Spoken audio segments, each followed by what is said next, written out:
जो हम सिलेक्ट करते हैं उस एलिमेंट को भी रिमूव कर देता है और उसके चाइल्ड्स को भी। एम्प्टी क्या करता है, उस एलिमेंट को रिमूव नहीं करता जिसको आपने सिलेक्ट किया है, सिर्फ उसके चाइल्ड्स को रिमूव करेगा।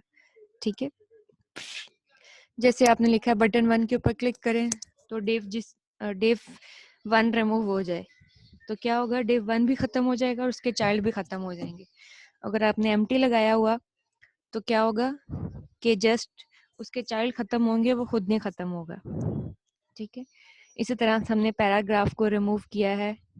अब ये पर्टिकुलर किसी एक चीज को रिमूव करना है, इसका क्या मतलब है, सिलेक्ट करो ऑल पैराग्राफ्स लेकिन रिमूव करो कौन सा पैराग्राफ, डॉट टेस्ट वाला।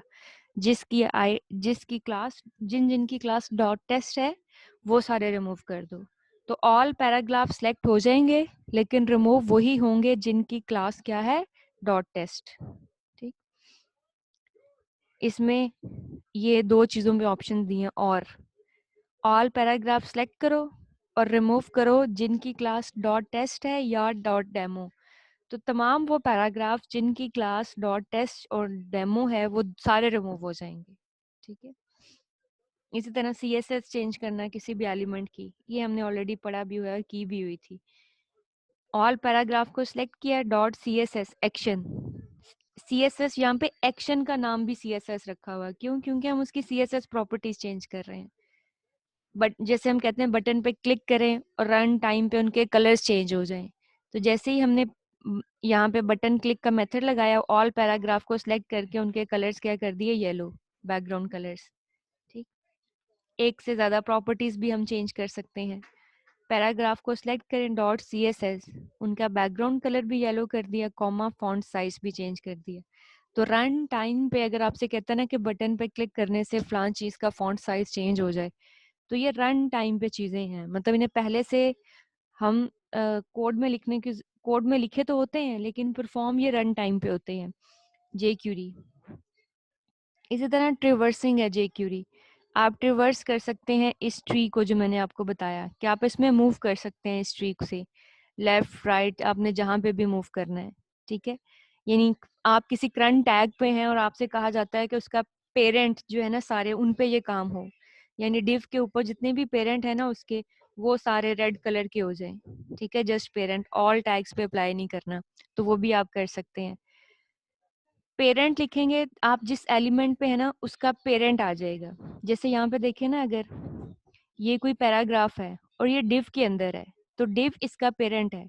आप पैराग्राफ को पिक करते हैं और आप कहते हैं कि इसका पेरेंट जो है ना उसका बैकग्राउंड कलर चेंज हो, तो क्या होगा, इस डिव का बैकग्राउंड कलर चेंज होगा क्योंकि डिव उसका पेरेंट है। ठीक, और अगर आप पेरेंट की जगह पे लगाते हैं पेरेंट्स, तो क्या होगा, इस इस पैराग्राफ के ऊपर जितने भी पेरेंट्स हैं, जैसे इंसेस्टर्स बोलते हैं ना सारे, इसका पेरेंट फिर उसका पेरेंट फिर उसका पेरेंट, जब तक कि आप HTML के टैग तक नहीं पहुंच जाते, वो सारे पेरेंट्स के ऊपर अप्लाई हो जाएगी चीज। ठीक है, सारे पेरेंट्स के ऊपर। और पेरेंट्स अनटिल में क्या होता है, इसमें आप बताते हैं कि फॉर एग्जाम्पल आप इसमें आप ये बताते हैं कि यहाँ पे मैं एक और नोड अगर बनाती हूँ, ये कोई ए का टैग है जो कि लिस्ट में है, लिस्ट यूएल में है, यूएल डिव में है। ठीक है, जैसे ऐसे होता है ना, हमने बनाई थी जब मेन्यू बार, तो ऐसे ही बनाया था, डिव डिव के अंदर यूएल, यूएल के अंदर एलआई, एलआई के अंदर ए। तो एक्चुअल में ये बैकएंड पे ऐसे काम होगा, इसे डॉक्यूमेंट ऑब्जेक्ट मॉडल बोलते हैं, ट्री टाइप स्ट्रक्चर। यानी जावास्क्रिप्ट या jQuery आपके HTML के पेज को ट्री टाइप स्ट्रक्चर के तौर पे डील कर रही होती है। अब हम यहाँ पे ए पे मौजूद हैं, अगर तो हम उसे बोलेंगे कि पेरेंट का चेंज करना है तो हम पेरेंट लिखेंगे, अगर हम बोलेंगे ऑल का चेंज करना है तो हम पेरेंट्स लिखेंगे। हाँ, हम ये कह सकते हैं पेरेंट अनटिल, तमाम पेरेंट्स चेंज करते जाओ अनटिल के यूएल ना आ जाए। ठीक है, तो पेरेंट्स अनटिल यूज होता है पर्टिकुलर किसी पेरेंट पे पहुंचने तक। फॉर एग्जाम्पल आप उसे पेरेंट्स अनटिल लगाते हैं और अंदर आप लगाते हैं यूएल, तो वो सारे पेरेंट्स का कलर चेंज करता जाएगा, या जो भी आपने एक्शन परफॉर्म करना है वो एक्शन परफॉर्म करता जाएगा अनटिल के उसे यूएल नहीं मिल जाता। ठीक है, जैसे देखिए यहाँ पे लिखा हुआ है डॉक्यूमेंट डॉट रेडी, जब डॉक्यूमेंट रेडी हो जाए तो डिफ पेरेंट, तो क्या होगा, डिफ का पेरेंट उठाया जाएगा। ठीक है, डिफ का पेरेंट, अगर आप पेरेंट्स लिखेंगे तो क्या होगा, ऑल इंसेस्टर्स ऊपर पिक हो जाएंगे, जो मैंने आपको एक्सप्लेन किया। अगर आप लिखते हैं पेरेंट्स डॉट टेस्ट, ठीक है, ये तो ऑल पैराग्राफ्स में से उसके सारे पेरेंट्स सेलेक्ट होंगे जिनकी आईडी सॉरी जिनकी क्लास डॉट टेस्ट है। ठीक है, सारे पेरेंट्स तो सिलेक्ट होंगे, पर फर्दर भी उसमें बता दिया कि उनकी क्लास क्या है, जिनकी क्लास डॉट टेस्ट है। ठीक, वो सारे सिलेक्ट होंगे। पेरेंट्स अनटिल, पैराग्राफ के ऊपर आपने सिलेक्ट किया उनके जो parents until div, all parents select हो जाएं, अनटिल के डिव नहीं आ जाता। ठीक है, इसका मतलब है पी से डिव तक के दरमियान में जो पेरेंट्स है ना वो सारे सिलेक्ट होंगे। ठीक है, parents between these two arguments. ठीक है, उसके बाद अगर आपने डाउन ट्रिवर्सिंग करनी है, ये तो अप ट्रिवर्सिंग थी ना, ये अप ट्रिवर्सिंग थी। अप ट्रिवर्सिंग की तीन टेक्निक्स हैं, पेरेंट निकालना, ऑल पेरेंट्स निकालना, पेरेंट्स अनटिल।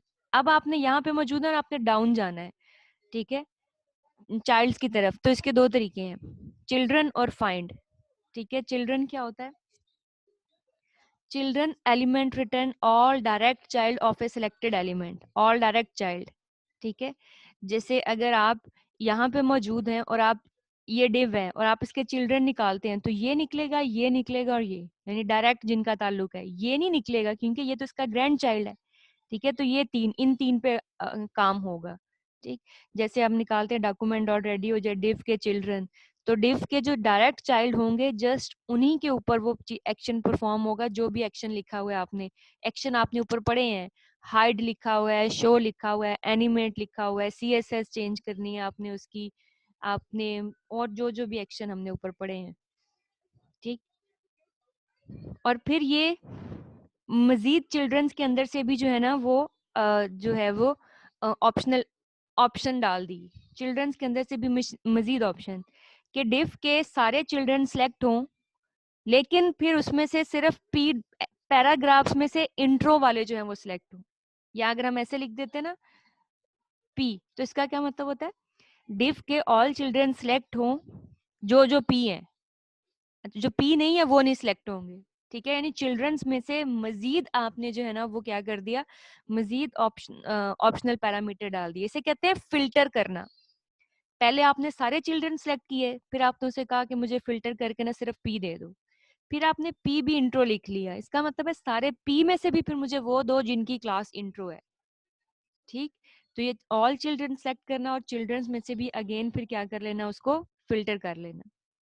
ठीक, ये काम हम फाइंड के थ्रू भी करा सकते हैं। ठीक है, अब फाइंड और चिल्ड्रन में क्या डिफरेंस था, चिल्ड्रन डायरेक्ट चाइल्ड निकालता है जो डायरेक्ट होते हैं, find method return descendant element of the selective element all way the down to the last element.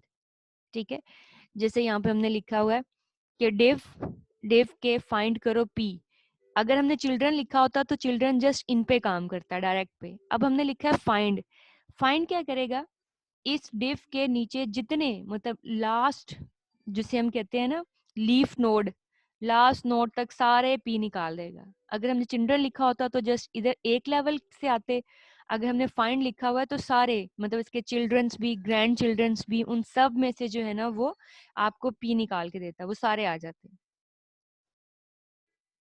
ठीक है, उसके बाद फिर इसमें नेक्स्ट अनटिल भी है। नेक्स्ट अनटिल आपके पास क्या काम करता है, ये ऊपर नहीं, ठीक है ऊपर नहीं एक्सप्लेन किया हुआ इसको, ये है एक होता है हमारे पास नेक्स्ट, एक होता है ये स्लाइड मेरे ख्याल में आगे से आई, हाँ ये स्लाइड्स यहाँ पे हैं और ये प्रीवियस स्लाइड आ गई। अब है सिबलिंग्स, सिबलिंग्स फाइंड आउट करना। पहले हमने किसी भी के पेरेंट्स की तरफ मूव किया, फिर चाइल्ड की तरफ, अब सिबलिंग। सिबलिंग क्या होते हैं, ये वाले जो एक नोड पे होते हैं, ये सिबलिंग है, जिसे बहन भाई कहते हैं ना, ये सारे सिबलिंग्स हैं एक दूसरे के।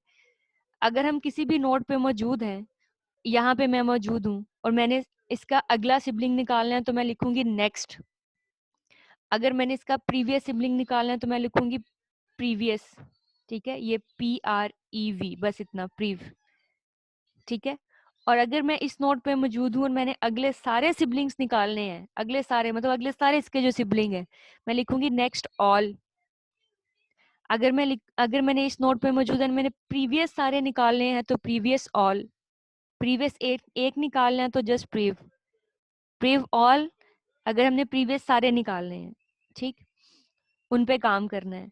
और नेक्स्ट अंटिल का मतलब ये होता है कि अगर मैं यहाँ मौजूद हूँ और मैं कहती हूँ कि सारे सिबलिंग आते जाएं कि अंटिल के पी आ जाए, यानी करंट सिबलिंग से और पी के दरमियान सारे, उसे कहते हैं नेक्स्ट अंटिल। ठीक है, नेक्स्ट किसी खास तक, जैसे ये लिखा हुआ है डिफ पे आप मौजूद हैं और आप उसे कहते हैं कि नेक्स्ट अंटिल पी। जब तुम्हें पी मिल जाए ना, सिबलिंग्स लेते रहो, जब पी मिल जाए तो स्टॉप कर देना, उससे आगे सिबलिंग्स नहीं चाहिए। ठीक है, नेक्स्ट ऑल लिखेंगे तो उससे तो सारे के सारे सिबलिंग आ जाएंगे। ठीक है, ये सिबलिंग्स रिवर्सिंग है। देन फिल्टर करना, फिल्टर में हम first, last, E Q, filter और नॉट ये यूज करते हैं। फर्स्ट आपके पास क्या है, the first method return the first element of the specified element. For example हम कहते हैं कि ना, अगर हमारे पास हमारे पूरे पेज पे 10 डिव लगे हुए हैं तो हम कहते हैं डिफ डॉट फर्स्ट, जो तो सबसे पहला जो डिव होगा ना वो सिलेक्ट होगा। ठीक है, इसमें चाइल्ड्स वाला चक्कर नहीं है, सबसे पहला डिव जो भी मिलेगा ना उसे वो सिलेक्ट हो जाएगा। और अगर हम यहाँ पे लिखते हैं लास्ट, तो क्या होगा, ऑब्वियसली फिर 10 डिव लगे हुए हैं हमारे पेज पे तो सबसे लास्ट वाला डिव सिलेक्ट होगा। ठीक है, फिर अगर हमने कोई पहला या लास्ट नहीं बल्कि तीसरा सिलेक्ट करना है, तीसरा, तो उसके लिए हम यूज करते हैं E Q, equal, E Q. E Q में हम इंडेक्स बताते हैं कि अगर हमारे पास 10 है ना और हमने तीसरा सेलेक्ट करना है, जो पहला होगा ना वो 0 इंडेक्स पे होगा, दूसरा 1 पे होगा और तीसरा इंडेक्स नंबर 2 पे होगा, तो हम यहाँ पे इंडेक्स नंबर लिखेंगे 2। दैट्स मीन अगर 10 डिव हैं तो तीसरे वाला डिव आ जाएगा, क्योंकि पहला 0 इंडेक्स होगा, 0 1 2। और अगर आपने 7वां निकालना है तो आप क्या लिखेंगे यहाँ पे 6, और अगर आपने 8वां निकालना है तो आप क्या लिखेंगे 7। ठीक है, तो ऑल पैराग्राफ्स में जो जो 7 नंबर पे पैराग्राफ है, सॉरी 8 नंबर पे, ठीक है, वो आ जाएगा, क्योंकि एक्चुअल में ये इंडेक्सेस कहाँ से स्टार्ट हो रहे हैं, 0 से। ठीक, उसके बाद ये तो फिल्टर हमने पहले भी देखा है, इसमें डायरेक्ट जो एक्शन लिखा हुआ है वो फिल्टर का है। ऑल पैराग्राफ्स में से फिल्टर करो जस्ट इंट्रो, इंट्रो। ठीक है, यानी ऑल पैराग्राफ सेलेक्ट करो और उसमें से वो वाले सिलेक्ट करने हैं जिनकी क्लास क्या है, इंट्रो। ये हमने ऐसे भी देखा था पहले कि अगर हम डायरेक्ट भी ऐसे लिख देना $, और उसके बाद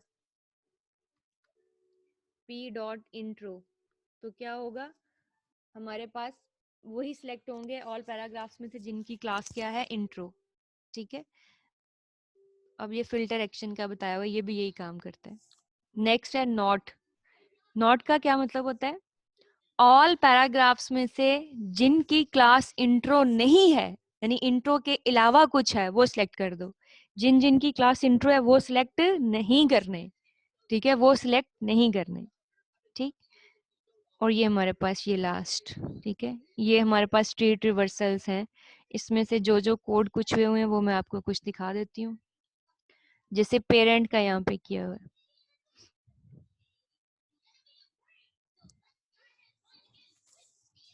जैसे ये एक डिव बनाया ना, उसके अंदर डिव है, उसके अंदर यूएल है, उसके अंदर एल आई है, उसके अंदर स्पैन है।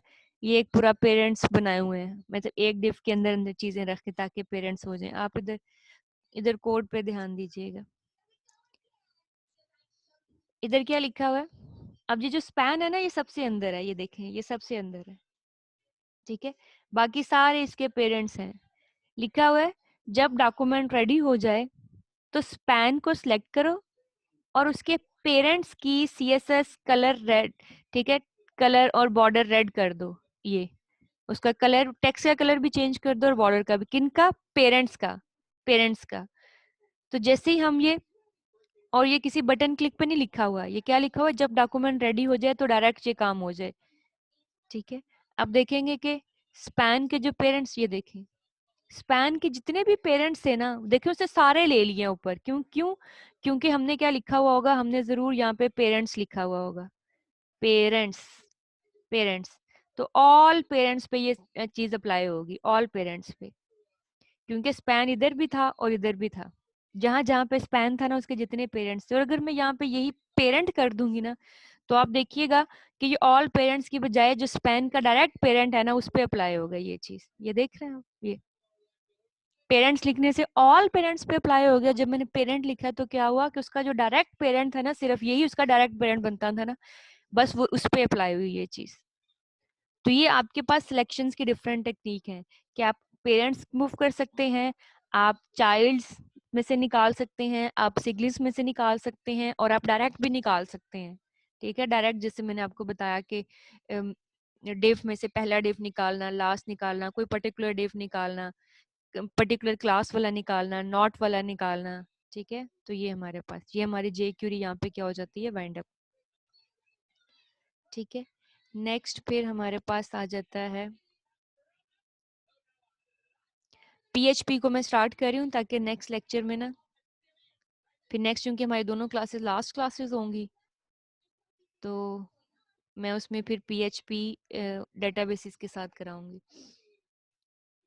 पीएचपी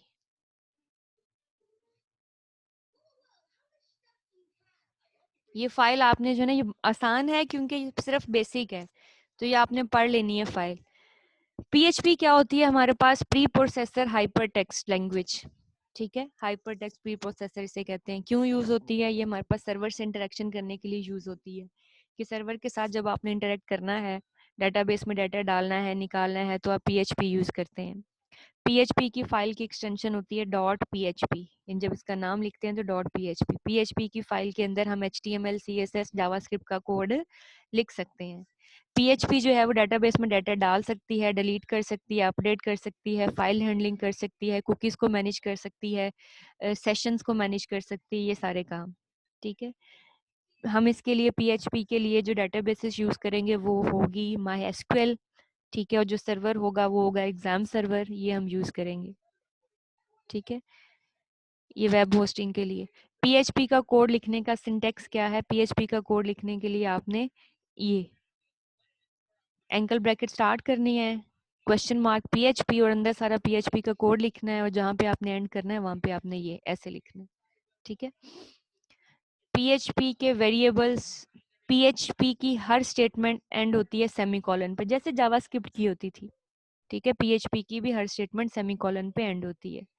पीएचपी के अंदर आप कमेंट्स भी लिख सकते हैं, ये सिंगल लाइन कमेंट है। ठीक है, ये भी एक कमेंट है, और ये मल्टी लाइन कमेंट्स हैं। कमेंट्स आपको पता है क्या होते हैं, जो कि कंपाइलर एग्जीक्यूट नहीं करता। पीएचपी केस सेंसिटिव नहीं है, जावास्क्रिप्ट प्योर केस सेंसिटिव थी, पीएचपी केस सेंसिटिव नहीं है, लेकिन अपने वेरिएबल्स के लिए ये केस सेंसिटिव है। ठीक है, यानी पीएचपी में अगर आप एक इको स्टेटमेंट है ना, ये स्क्रीन पे डिस्प्ले करवाने के लिए यूज होती है। स्क्रीन पे अगर आपने कोई चीज डिस्प्ले करवानी है ना, तो आप इको लिखते हैं। जैसे आप डॉक्यूमेंट डॉट राइट लिखते थे ना, ऐसे आप इको लिखते हैं यहाँ पे। आप इको कैपिटल लिखें, स्मॉल लिखें, आधा कैपिटल आधा स्मॉल लिखें, इससे कोई फर्क नहीं पड़ेगा। ये कहेगी ओके तीनों स्टेटमेंट्स ठीक है।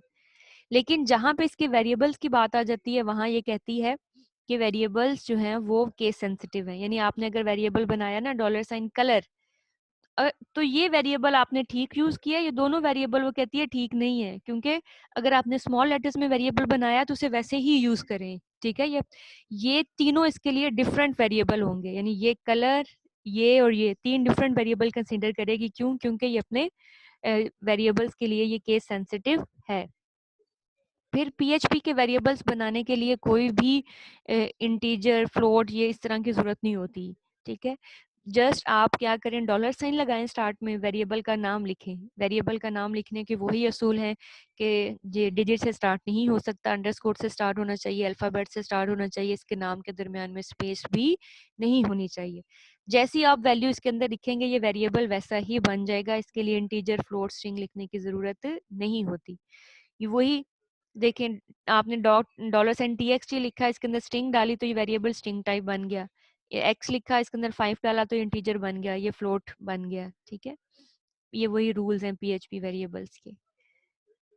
फिर आपने देखें जैसे इसमें कंकैटिनेशन ऑपरेटर जो है वो है डॉट। जावास्क्रिप्ट में कंकैटिनेशन ऑपरेटर कौन सा होता था, प्लस होता था। प्लस, आपने दो चीजों को कंकैट करना था, प्लस यूज करते थे। यहाँ आप क्या यूज करते हैं, डॉट। आपने एक वेरिएबल बनाया $TXT और आपने उसके अंदर लिखा पाकिस्तान। इको स्टेटमेंट स्क्रीन पे प्रिंटिंग के लिए यूज होती है। आपने इसके अंदर लिखा है I love dot T screen पे लिखा होगा आई लव पाकिस्तान, ठीक है, क्योंकि टी वेरिएबल है। ठीक, पीएचपी के वेरिएबल्स लोकल भी होते हैं, ग्लोबल भी होते हैं, स्टैटिक भी। लोकल और ग्लोबल का तो आपको पता होगा, मैं देती हूँ। लोकल भी होते हैं, ग्लोबल भी होते हैं और स्टैटिक भी। लोकल वेरिएबल्स क्या होते हैं, जो कि एक फंक्शन के अंदर यूज होते हैं, उन्हें लोकल कहते हैं। ग्लोबल थ्रू आउट द जो है कोड, उन्हें हम यूज कर सकते हैं पूरी फाइल में, ठीक है। स्टैटिक मैं बताती हूँ अभी। स्टैटिक, चले स्टैटिक वेरिएबल्स क्या होते हैं, ऐसे वेरिएबल्स, पहले साथ साथ चले एग्जांपल देख लेते हैं। जैसे ये हमारे पास है ना, ये जब एक फंक्शन के अंदर यूज होते हैं तो लोकल वेरिएबल होते हैं, इन्हें हम फंक्शन के बाहर यूज नहीं कर सकते। अगर आप इन्हें ग्लोबल बनाना चाहते हैं तो आप इनके साथ ये ग्लोबल का कीवर्ड लिखेंगे, ग्लोबल, ठीक है। ग्लोबल कीवर्ड लिखा तो ये वेरिएबल्स क्या हो जाएंगे, ग्लोबल, आप इन्हें बाहर भी यूज कर सकते हैं।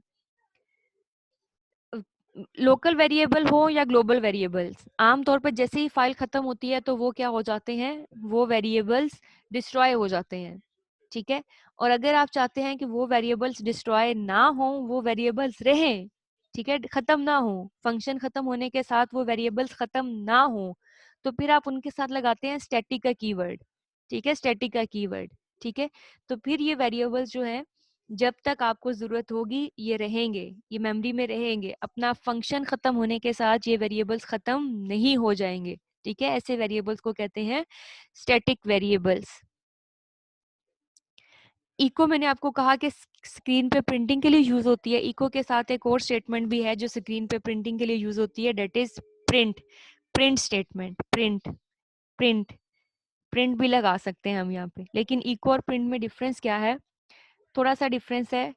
इको की कोई रिटर्न टाइप नहीं होती, प्रिंट की रिटर्न टाइप होती है 1, ठीक है।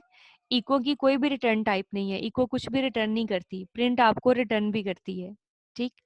और इको जो हमारे पास है, इसको हम डाटा डिफरेंट आर्गुमेंट्स में दे सकते हैं। ये देखें, दिस लगाया, फिर कॉमा, फिर ये।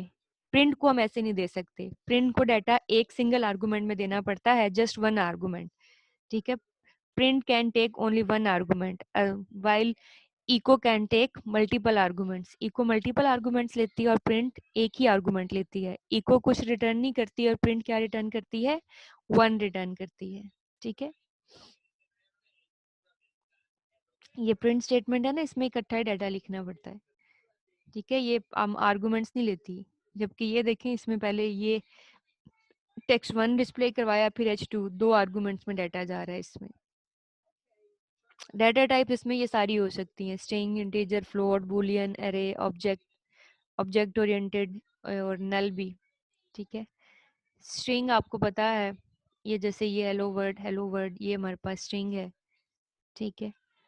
और इसके भी मुख्तलिफ ऑपरेशन है, STRLEN ऑपरेशन है जो कि स्ट्रिंग की लेंथ फाइंड आउट करता है। जैसे हमारे पास जावास्क्रिप्ट में भी ऑपरेशन था, ये काउंट करेगा कि इसकी लेंथ कितनी है। ये सारी बेसिक चीज़ें। इसमें एक ऑपरेशन है STR वर्ड काउंट, ये वर्ड काउंट करेगा, ये एक वर्ड है और ये दूसरा वर्ड है, ठीक है। ये वर्ड काउंट करने के लिए यूज होता है। इसी तरह STRREV क्या करता है, स्ट्रिंग को रिवर्स कर देगा। हेलो वर्ड है ना, तो ये यहाँ से ये रिवर्स करके डिस्प्ले करवा देगा। इसी तरह STRPOS, string position find out करने के लिए। जैसे वहाँ पे था जावास्क्रिप्ट में था इंडेक्स ऑफ फंक्शन, यहाँ पे STRPOS है। ये हेलो वर्ड है ना, और हमने इसमें से कहा कि वर्ड की पोजीशन फाइंड आउट करो, तो वर्ड यहाँ से स्टार्ट हो रहा है, ये 0 1 2 3 4 5 6 से स्टार्ट हो रहा है, तो उसकी आउटपुट आएगी 6। इसी तरह से STR_रिप्लेस, ये इसका फंक्शन है। ये क्या करेगा, ये गिवन स्ट्रिंग है हेलो वर्ड, इसमें से वर्ड फाइंड आउट करेगा और उसे डॉली से रिप्लेस कर देगा, ठीक है, रिप्लेस करने के लिए। ऐसे इसमें इंटीजर्स भी हैं। इंटीजर्स जैसे ये एक यहाँ पे इंटीजर है।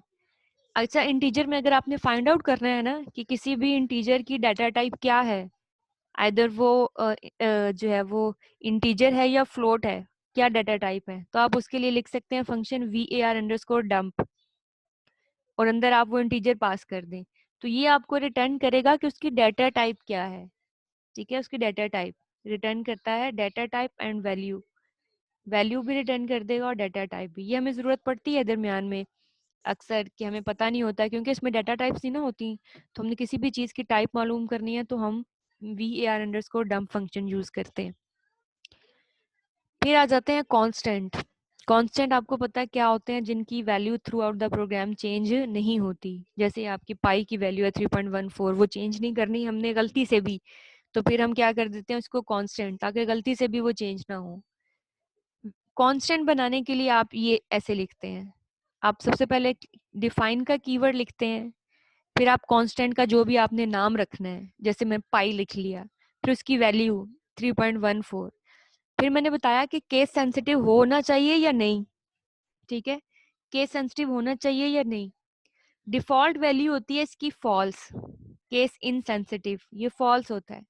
अगर अब मैं उसे सेंसिटिव बनाना चाहती हूँ तो मैं उसे कर दूंगी ट्रू। ठीक है, जैसे ये एग्जांपल दे, यहाँ पे ये ग्रीटिंग के नाम से एक बनाया और वेलकम टू पाकिस्तान लिख दिया। ठीक है, अब मैं इसे, ये फॉल्स है ना, अब मैं इसे, केस इनसेंसिटिव फॉल्स है, अब मैं इसे ऐसे यूज करूंगी ग्रीटिंग, क्योंकि मैंने जैसे बनाया ना वैसे ही।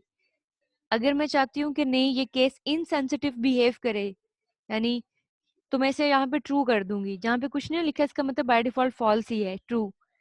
फिर चाहे मैंने कैपिटल बनाया है ना, तो मैं स्मॉल भी यूज कर सकती हूँ। क्यों? क्योंकि मैंने इसकी जो इनसेंसिटिविटी है ना उसे ट्रू कर दी है, इनसेंसिटिविटी को ट्रू कर दी है, जो कि बाय डिफॉल्ट फॉल्स थी। ठीक है,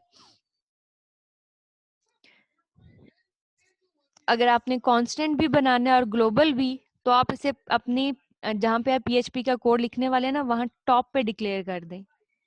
उससे क्या होगा कि ये कांस्टेंट भी हो जाएगा और ग्लोबल भी, थ्रू आउट द प्रोग्राम कहीं पे भी यूज कर लें आप उसे।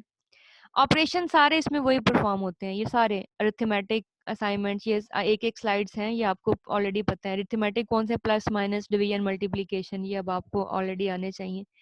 ये असाइनमेंट है, ये क्या है, एडिशन, सब्ट्रैक्शन, मल्टीप्लिकेशन। ठीक है, यानी एक्स के अंदर जो है वो वाई को मिल जाए, एक्स के अंदर जो भी है उसमें वाई प्लस होके दोबारा एक्स को मिल जाए। ठीक है, ये आप, ये बताने की जरूरत नहीं, इनको गो थ्रू कर लीजिएगा। ये कंपैरिजन ऑपरेटर है, equal to, not equal to, greater than, less than, यानी सारे ऑपरेटर्स इसमें भी वैसे ही काम करते हैं जैसे वहाँ। ये increment, pre increment, decrement, pre decrement, ये वाले सारे ऑपरेटर। एंड और नॉट कौन से ऑपरेटर होते हैं, लॉजिकल। ठीक है, ये आपने पढ़े हुए हैं, ये सिर्फ पीएचपी की, यानी ये सारी चीजें पीएचपी में भी हैं। इसी तरह ये कंकैटिनेशन ऑपरेटर डॉट है, और ये डॉट और इक्वल, कंकैटिनेशन प्लस असाइनमेंट, ये क्या करता है, दो चीजों को कंकैट भी कर देता है और साथ ही इसको असाइन भी कर देगा, असाइन। ये अरे ऑपरेटर्स भी हैं। अच्छा, इसमें मजे की बात यह है कि अरे के ऊपर भी ऑपरेटर अप्लाई होते हैं। सी या सी प्लस प्लस में ऐसा नहीं होता था, आपने दो अरेज को यूनियन करना है तो आपको बाकायदा तौर पे उसका कोड लिखना पड़ता था, लेकिन यहाँ नहीं है। अगर आपने यूनियन करना है तो आप, ये आपके पास अरे है ना, ये अरे है, आप दरमियान में प्लस लिख देंगे, क्या हो जाएगा, दोनों अरे का ऑटोमेटिकली यूनियन हो जाएगा। यहाँ इतना आसान है ये। अगर आप दो अरेज को चेक करना चाहते हैं वो इक्वल हैं, तो आप ये वाला साइन लगा देंगे नॉट इक्वल के लिए। ठीक है, तो ये सारे साइंस अरेज के ऊपर भी काम करते हैं, ये इसमें मजे की बात है। ठीक है, इसी तरह इफ एल स्टेटमेंट वैसे ही लगती हैं। इफ अंदर कंडीशन और फिर ट्रू है तो ये काम हो, फॉल्स है तो ये काम, ये इफ एल्स स्ट्रक्चर बिल्कुल वैसा है, बिल्कुल जरा सा भी डिफरेंट नहीं है। ये मल्टीपल इफ एल्स इफ वगैरह। ये स्विच स्टेटमेंट, ये आपने पढ़ी होगी, उसका मतलब ये स्विच स्टेटमेंट पीएचपी में भी चलती है और वही रोल है इसका। लूप्स भी आपके वही हैं सारे। एक लूप आपने ये नहीं पढ़ा होना, फॉर ईच लूप। ठीक है, बाकी while loop, do while, for loop, ये सारे ऐसे हैं। वाइल लूप वैसे ही लगता है इसमें, डू वाइल लूप भी वैसे ही लगता है, कोई फर्क नहीं है। फॉर लूप भी वैसे ही लगता है। हाँ, ये नहीं आपने पढ़ा होना, फॉर ईच लूप। ठीक है, ये फॉर ईच लूप क्या होता है, ये आपके पास एसोसिएटिव एरे पे काम करता है। एसोसिएटिव एरे भी आपने नहीं पढ़ी होगी। ठीक है, वो मैं आपको पढ़ाती हूँ, अभी एसोसिएटिव एरे पढ़ाती हूँ और फिर ये फॉर ईच लूप पढ़ाती हूँ। एरे इसमें, फंक्शन इसमें कैसे बनता है, वही फंक्शन कीवर्ड, फंक्शन का नाम। ठीक है, ये बिल्कुल जावास्क्रिप्ट जैसा ही है, फंक्शन कीवर्ड, फंक्शन का नाम और अंदर उसका काम लिखें। जहाँ पे भी फंक्शन यूज करना है बस उसे कॉल कर लें, कॉल कर लें। ये फंक्शंस को आप जो है ना वो, ये विदाउट आर्गुमेंट्स था ना, यहाँ कोई आर्गुमेंट नहीं पास की, फंक्शंस को आप आर्गुमेंट भी पास कर सकते हैं। ठीक है, ये सारी बेसिक है, ये सिर्फ गो थ्रू करा रही हूँ, इसको पढ़ाने की जरूरत नहीं थी वैसे, ये सारी बेसिक है। अरे दो तरह की होती हैं, इंडेक्स अरे, मल्टी अरे और मल्टी डायमेंशन, ये 3 एरेज होती हैं। इंडेक्स अरे जो आपने पढ़ी हुई है, आपने पढ़ा है ना, अरे का हर इंडेक्स 0 1 2 3 ऐसे होता है। अरे ऐसे बनती है, अरे का कीवर्ड लिखें, अंदर ये वैल्यूज डाल दें, ये 0 इंडेक्स पे होगा, ये 1 पे होगा, ये 2 पे होगा, ये अरे ऐसे का नाम अरे का हो गया। ठीक है, और ये भी अब एसोसिएटिव अरे क्या होती है? अब इसमें एसोसिएटिव एरे में जो इंडेक्सेस है ना, उनके नाम 0 1 2 नहीं होते, बल्कि जो 0 1 2 होते हैं ना, उनके भी नाम होते हैं, उनके भी नाम होते हैं। जैसे ये देखे ना, एरे के अंदर है 35, तो यहाँ भी इसका इंडेक्स 0 नहीं होगा, बल्कि क्या होगा, इसके ऊपर लिखा होगा 1, यानी यानी इसके ऊपर लिखा होगा कोई नाम। इंडेक्सेस के भी नेम होते हैं, उसे कहते हैं एसोसिएटिव एरे। अब देखिए बनाते कैसे हैं, जैसे एरे है ना, उसमें हम 0 1 2 नहीं लिखते थे, इसलिए क्योंकि ऑलरेडी डिफाइन था कि पहला इंडेक्स 0 होगा। इसमें क्या होता है, जैसे हमने लिखा ना पीटर, पीटर एरे के इंडेक्स का नाम बन जाता है, 35 उसकी वैल्यू, फिर कॉमा बेन, बेन उसका नाम बन जाएगा, ये यानी किसका, इंडेक्स का, 37 उसमें अंदर वैल्यू। तो एरे के इंडेक्सेस के भी क्या होते हैं, यहाँ पे नेम होते हैं, नेम, नंबर नहीं होते 0 1 2 3। ऐसी एरे को हम कहते हैं एसोसिएटिव एरे। देखना, जिस ये एरे का नाम है एज, डॉट एज, आगे पहले हम जब एसोसिएटिव एरे नहीं यूज दूसरी यूज करते तो हम यहाँ 0 लिखते हैं, 0 वाला इंडेक्स। अब हम यहाँ पे 0 नहीं लिखेंगे, बल्कि यहाँ पे लिखेंगे ये, यानी एरे के इंडेक्स का नेम। ठीक है, तो इसे कहते हैं एसोसिएटिव एरे। और इसी एरे को डील करने के लिए ये फॉर ईच लूप बनाया, ये वाला। ठीक है, अब इसका क्या काम है, क्योंकि यहाँ तो हम बताते हैं ना 0 इंडेक्स से लेके 10 तक चले, जो इंडेक्स वाली अरे होती है उसके अंदर फॉर लूप से काम चल जाता है। अब इसके अंदर तो हम बता नहीं ना सकते कि भाई बेन से लेके जो है ना वो पीटर से लेके जोए तक चले, हम तो इसके इंडेक्सेस के नेम होते हैं, वो नेम तो हम फॉर लूप के अंदर नहीं लगा सकते। तो इसके लिए फिर हम लिखते हैं for each loop, for each, अंदर ये एरे का नाम एस डॉलर साइन वैल्यू, ये एक क्या है, ये आपने एक बनाया वेरिएबल, ये एरे का नाम है। ये पता क्या करता है, इसके पहले इंडेक्स पे जो पड़ा होता है ना वो यहाँ डाल देगा, मतलब रेड यहाँ आ जाएगा। फिर जब दूसरी दफा लूप चलता है तो दूसरे इंडेक्स का डाटा उठा के इसके अंदर आ जाएगा। तीसरी दफा लूप चला तो तीसरे इंडेक्स का। यहाँ पे हम 0 1 2 नहीं लिख सकते, हम इस तरह से लिखते हैं for each dollar sign colour as dollar sign value. Dollar sign colours array का नाम है और डॉलर साइन वैल्यू क्या है, ये हमारे पास हमने खुद से एक वेरिएबल बनाया है। जैसे हम यहाँ पे आई नहीं बना लेते थे, आई इक्वल टू 0, तो ये वैसा एक वेरिएबल है। ये क्या करता है, फॉर ईच लूप पहले इंडेक्स की वैल्यू इसमें रखवा देगा, दूसरी दफा लूप आएगा तो दूसरे, क्यों, क्योंकि इंडेक्सेस के भी क्या है, नेम्स हैं, नेम्स हैं, तो हमें फिर वो नेम नहीं बताने पड़ते। ठीक, इसलिए हम फॉर ईच लूप यूज करते हैं एसोसिएटिव एरे के लिए। ठीक है, ऊप को देखें तो ऊप के भी वही उसी तरह से क्लासेस बनती हैं। आपने चूंकि ऊप एक पूरा सब्जेक्ट पढ़ा हुआ है, ऑब्जेक्ट ओरिएंटेड प्रोग्रामिंग, उसी तरह से क्लास बनती है, क्लास का नाम और ये। ठीक, ये आपने स्लाइड्स गो थ्रू करनी है एक दफा। उसी तरह से ये क्लास के अंदर उसके क्या बन जाते हैं, मेथड, ये प्रॉपर्टीज इन्हें बोलते हैं, और नीचे उनके फंक्शंस बन जाते हैं क्लासेस के। ठीक है, मेथड्स इसमें भी वैसे ही बनता है। ठीक है, ऑब्जेक्ट बनाना हो तो क्लास का नाम, न्यू का कीवर्ड और ऑब्जेक्ट बना लें, ये क्लास का क्या बन जाता है, एक ऑब्जेक्ट। ठीक है, ये वही एक क्लास बनाई हुई है यहाँ पे, फंक्शन क्लास फ्रूट की, उसके दो प्रॉपर्टीज बनाई हैं और 3 फंक्शंस बनाए हैं। उसका नाम रखना, उसका नाम गेट करना, उसका नाम सेट करना, फिर गेट करना उसका कलर। फिर यहाँ पे न्यू फ्रूट के नाम से, एप्पल के नाम से एक नया जो है वो ऑब्जेक्ट बनाया, ऑब्जेक्ट का नेम सेट किया, उसका कलर सेट किया। ठीक है, और इसमें कंस्ट्रक्टर भी होता है। कंस्ट्रक्टर आपको पता है ना क्या होता है, जैसे ही ऑब्जेक्ट बने साथ ही जो उसकी प्रॉपर्टीज हैं उनको ये वैल्यूज असाइन हो जाए ऑब्जेक्ट बनते ही, उसे हम कहते हैं कंस्ट्रक्टर। कंस्ट्रक्टर ऐसे बनाते हैं हम, अंडरस्कोर कंस्ट्रक्ट, अंडरस्कोर कंस्ट्रक्टर होता है उसको, जैसे ये बनाया है फंक्शन अंडरस्कोर कंस्ट्रक्ट, जैसे ही ये बनेगा ऑब्जेक्ट साथ ही इसको वैल्यूज चली जाएंगी। देखें ऑब्जेक्ट बना ना, साथ ही यहाँ पे वैल्यू पास कर दी एप्पल, वो साथ ही उसको वैल्यू चली जाएगी। इसी तरह डिस्ट्रक्टर भी होता है। डिस्ट्रक्टर क्या होता है, जैसे ही ऑब्जेक्ट से वर्किंग खत्म हुई हमारी, जब हमें नहीं चाहिए ऑब्जेक्ट को डिस्ट्रॉय करने के लिए, फिर हम डिस्ट्रक्टर बना देते हैं। ये डिस्ट्रक्टर यानी ऑब्जेक्ट को डिस्ट्रॉय करने के साथ हमने अगर उससे कोई काम करवाना है, मेमोरी वापस लेनी है उससे, तो फिर हम डिस्ट्रक्टर कॉल कर लेते हैं। इस तरह से ये access modifier public, protected, private, हम जो मेथड्स हैं या फंक्शन है हमारे पास, वो हम पब्लिक बनाएंगे तो हर जगह यूज हो जाएंगे, प्राइवेट लगाएंगे तो सिर्फ क्लास के अंदर यूज होंगे, और प्रोटेक्टेड बनाएंगे तो क्या होगा, क्लास के अंदर भी यूज हो सकेंगे, प्लस जो उसकी चाइल्ड क्लासेस है ना, जहाँ से वो इनहेरिट होगा, यानी उसके जो ड्राइव हुआ है जहाँ से, वहां पे भी यूज हो सकेंगे। ठीक है, तो ये सारी बेसिक है। ठीक है, ये इनहेरिटेंस, क्लास इनहेरिट करना, एक क्लास है तो इसका, इसको रहने दीजिएगा, इसका हम नहीं। यानी कहने का मतलब ये है कि ये जो सारी स्लाइड्स थी आपके पास, ये सारी पीएचपी की, जो कि 69 स्लाइड्स हैं, ये मतलब पीएचपी के अंदर बाकी लैंग्वेजेस से डिफरेंट कुछ भी नहीं है। सिर्फ डिफरेंस क्या है, इसके वेरिएबल बनाने में। ठीक है, वेरिएबल डॉलर साइन से स्टार्ट होता है, उसमें इंट फ्लोट वगैरह नहीं लिखते। ठीक है, पीएचपी का कोड लिखने के लिए बस जो है ना, आपने इस फाइल को सेव करना है .php से। ठीक है, बाकी लूप, अरेज, हर चीज वैसे ही बनती है जैसे कि बाकी लैंग्वेजेस में बनती है। ठीक है, ये सारी बेसिक्स थी, मतलब ये सारी आप कह लें कि C++ थी, जिसको PHP में हमने उसका सिंटेक्स सिर्फ देखा है। ठीक हो गया, आज के लिए काफी हो गया मेरा ख्याल।